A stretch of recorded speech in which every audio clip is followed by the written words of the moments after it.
Azerbaycan'da benim, Ben Türkmenim. Türkmenistan'da benim, Ben Türkmenim. Kazak Bozkırı'nda, Ben Türkmenim. Kırgız Dağı'nda, Ben Türkmenim. Özbek yurdunda, Ben Türkmenim. Balkanlar'da benim.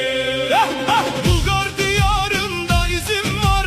Kırım'da direnen benim. Doğu Türkistan'da yanan benim. Ben Türkmenim, İran'da benim. 40 milyonluk yüreklerdeyim. ben Türkmenim, Kıbrıs'ta benim. Akdeniz'de izim, gücüm benim.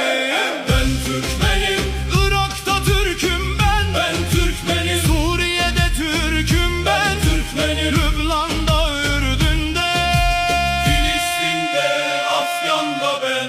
her yerde izim var. Hay hay hay, Her yerde adım var. hay hay hay. 4 kıtada yankılanır. Türkmenin şanlı adı var. Hey hey, Duy sesimi. hay hay hay, 4 kıtada biz varız. hey hey, Haykır şimdi. hay hay hay. Tarihi biz yazarız. Dosta güven, Düşmana korku. 350 milyon.